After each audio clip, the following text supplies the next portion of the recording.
Israel நடத்துகிற இந்த தாக்குதல் ஓராண்டு காலத்தை பற்றி பேசணும்.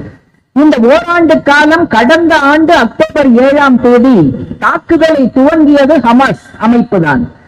1200 அப்பாவி இஸ்ரேலிய மக்கள் இந்த தாக்குதலில் கொல்லப்பட்டார்கள் என்பது உண்மை. 250 அப்பாவி இஸ்ரேலியர்கள் பணைய கைதிகளாக ஹமாஸ் அமைப்பினால் பிடிக்கப்பட்டார்கள் என்பதும் உண்மை.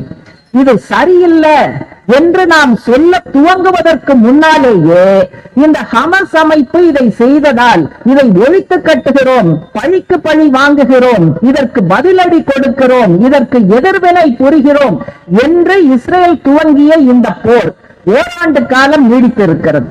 இதனுடைய பாதகமான விளைவுகள், இதில் நடந்திருக்கக்கூடிய சேதாரம், மனித உயிர் இழப்பு, உடைமைகள் இழப்பு, இது பற்றிய பல்வேறு விவரங்களை இந்த தோழர்கள் பேசினார்கள்.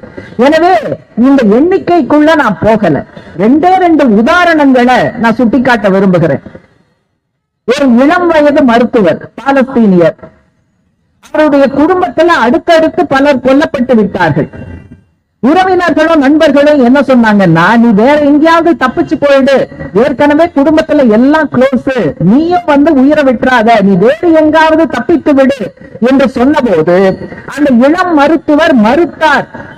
பாலஸ்தீனியர்கள் பல பேர் காயப்பட்டு ஆபத்தான நிலைமையில மருத்துவமனை வரும்போது ஒரு மருத்துவர் என்கிற முறையில் அந்த உயிரை காப்பாற்றுவதற்குத்தான் நான் படித்த படிப்பு எனக்கு சொல்லிக் கொடுத்திருக்கிறதே தவிர, ஆபத்து வரும்போது நாட்டை விட்டு ஓடுவதற்கு என்னுடைய படிப்பு சொல்லிக் கொடுக்கவில்லை என்று அவர் கட்டாயமாக மருத்துவமனைக்கு சென்று கொண்டிருந்தார்.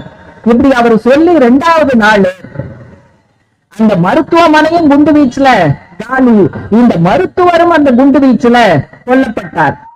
நாட்டுக்காக நோயாளிகளை குணப்படுத்த வேண்டும், உயிர்களை பாதுகாக்க வேண்டும், இதுதான் என்னுடைய மருத்துவ படிப்பு சொல்லிக் கொடுத்தது என்று மருத்துவர்கள் சொல்லுகிறவர்களை கூட கொன்று குவிக்கிற ஏற்பாடுதான் தினசரி ஏற்பாடாக இருக்கிறது.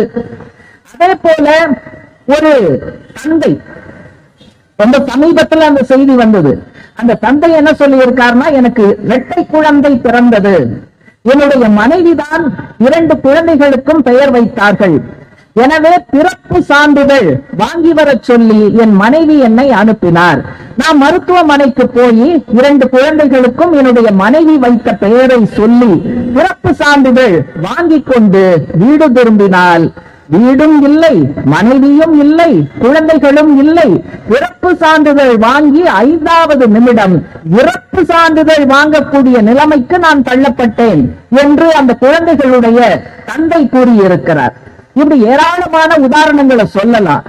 விடிஞ்சு எழுந்தா கண்ணை திறப்போமா, உயிரோட இருப்போமா, அல்லது செத்த பிணமாக மாறிவிடுவோமா, யாரை பறிகொடுக்க போகிறோம், எந்த நெருக்கமான உறவினரை இனி பார்க்க முடியாது என்று விரக்தியினுடைய விளிம்புக்கு தள்ளப்பட்டாலும் சுவற்றில் அடித்த பந்து திரும்பி வருவதைப் போல மிச்சம் இருக்கிற பாலஸ்தீனியர்கள் இஸ்ரேலை எதிர்த்து நடத்துகிற வீரம் செறிந்த போராட்டம் என்பது அனைத்து நாடுகளும் நாம் உள்பட கற்றுக்கொள்ள வேண்டிய படிப்பினை என்பதை சுட்டிக்காட்ட விரும்புகிறேன்.